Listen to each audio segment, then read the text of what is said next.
Até os dias atuais, as polêmicas sobre a origem e qual rota utilizada, e principalmente quando o homem teria chegado na América, é uma grande incógnita dentro da comunidade científica, gerando hipóteses, mas sem de fato uma resposta confirmada e irrefutável.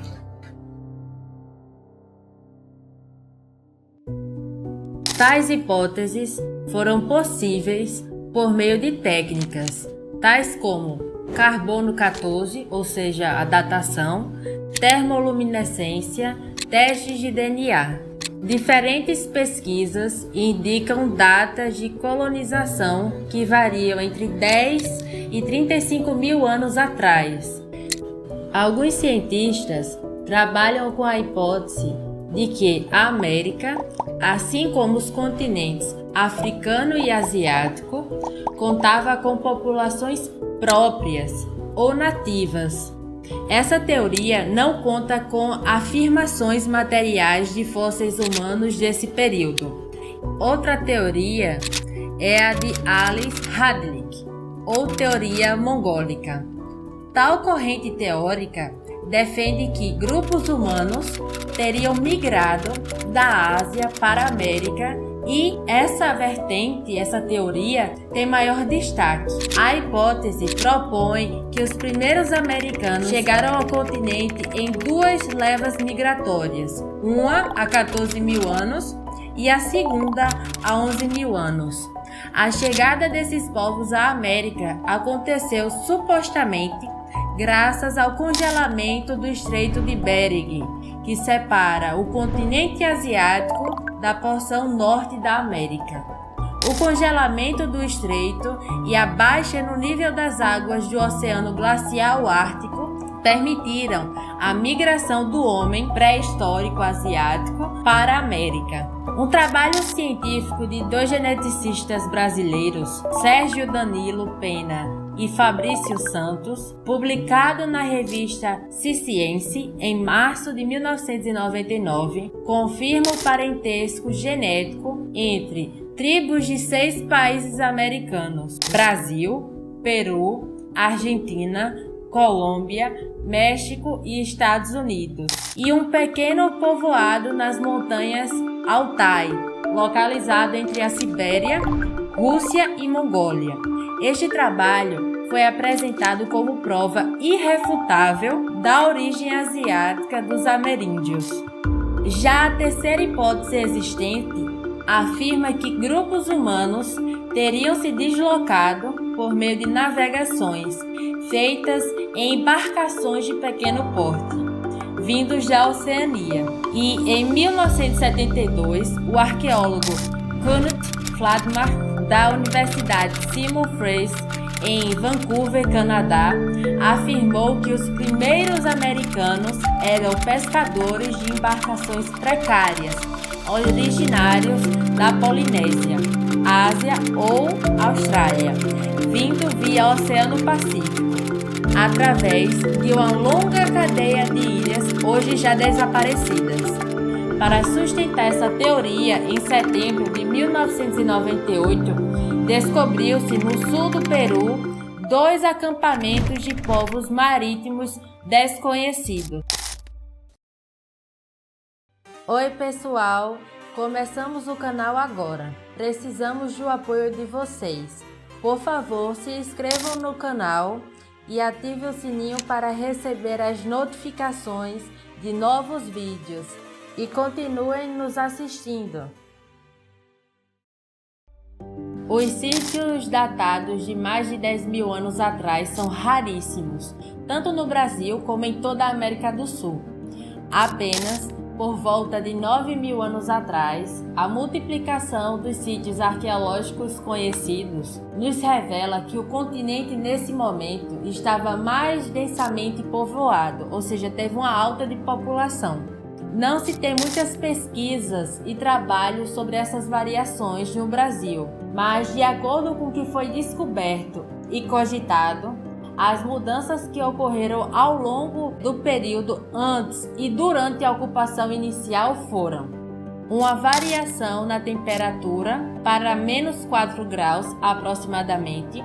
O regime pluviométrico também se alterou para mais, ou seja, mais chuvas, mudanças na vegetação que por um período passou por secas entre 20.000 e 12.000 anos atrás e depois foi aumentando os tipos de espécies. E também teve o aumento no nível do mar. No Brasil, como em outros lugares, os homens pré-históricos, ou seja, os índios originais, dependiam extremamente das condições geográficas em relação às suas andanças, seu tipo de alimentação e a fabricação dos instrumentos necessários à sua sobrevivência. Um dos elementos fundamentais para escolher um lugar para morar era a proximidade de água e terras férteis. Neste caso, os lugares favoráveis são pouco numerosos e aí ao longo do tempo foram reocupados por populações que procuravam as mesmas características. As matérias-primas mais usadas na construção de moradias pelas culturas pré-históricas foram a madeira, a terra e a pedra, sobretudo quando encontradas em blocos pequenos, e folhas vegetais para a cobertura dessas moradias. A abundância das matas em todo o país, pelo menos ao longo dos rios, justifica o predomínio da madeira mais leve e apropriada às habitações não permanentes, que era o caso dos povos antigos. No que tange à alimentação, os registros etnográficos mostram ter tido grande importância.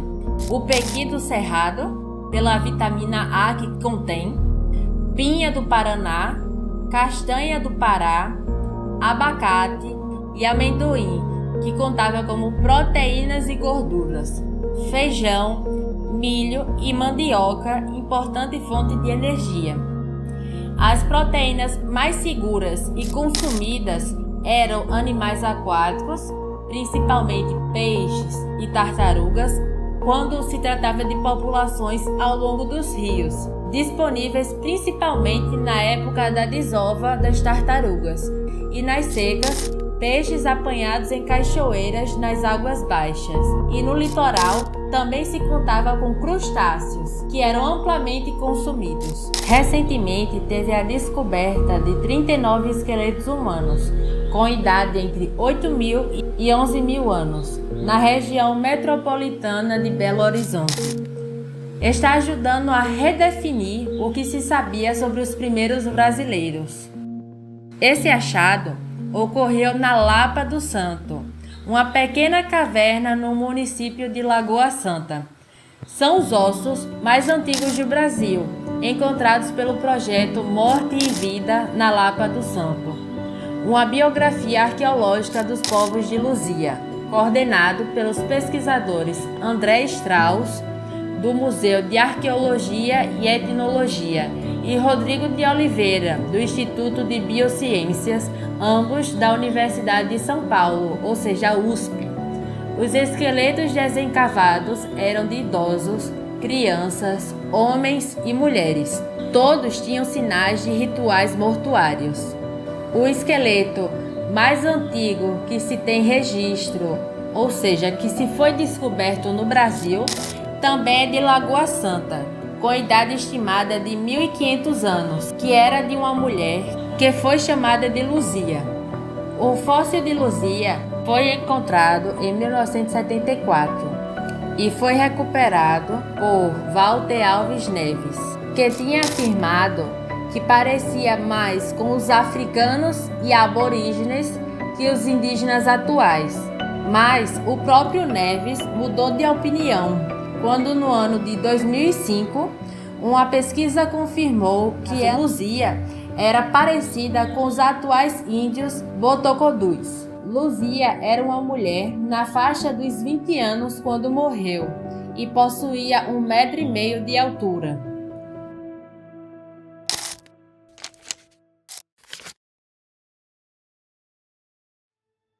Outra importante descoberta arqueológica foi revelada no coração da cidade de São Luís, capital do Maranhão, no sítio arqueológico Chácara Rosane. A descoberta, anunciada pelo Instituto do Patrimônio Histórico e Artístico Nacional, o IPAM, revelou 43 esqueletos humanos e mais de 100 mil artefatos com até 10 mil anos, oferecendo uma fascinante janela para os povos sambaqueiros, que habitavam a região e que enterravam os seus mortos usando conchas, que são calcárias e, portanto, preservaram tal achado. Por arte rupestre, entende-se todas as inscrições, no caso pinturas ou gravuras, deixadas pelo homem na pré-história, em suportes fixos de pedra, no caso paredes de abrigos, grutas e entre outros. A palavra rupestre, com efeito, vem do latim rups, que é rochedo, que diz que elas não podem ser transportadas, portanto são fixas, é uma arte fixa. A palavra tupi, itacoatiara, é pedra pintada. É frequentemente usada para denominar os rochedos decorados dessa época, da pré-história. As pinturas rupestres são os únicos vestígios deixados conscientemente e voluntariamente pelos homens pré-históricos. No Brasil, a arte rupestre está presente em gravuras feitas em pedras datando de 3.000 a 10.000 anos atrás. A forma de fazer as pinturas e gravuras variavam de região para região do país. As primeiras descobertas no Brasil foram do governador da Paraíba, Feliciano de Carvalho, que encontrou em 1598 no rio Araçaí gravuras rupestres. E nessa mesma época, os bandeirantes paulistas encontraram a Pedra dos Martírios, em Goiás. Desde então, a bibliografia sobre este tema foi aumentando, mas só a partir do ano de 1973, em Lagoa Santa e no Piauí, e depois em outras regiões do país, que começou a ser estudado e impulsionado para as pesquisas sistemáticas, com experiências metodológicas.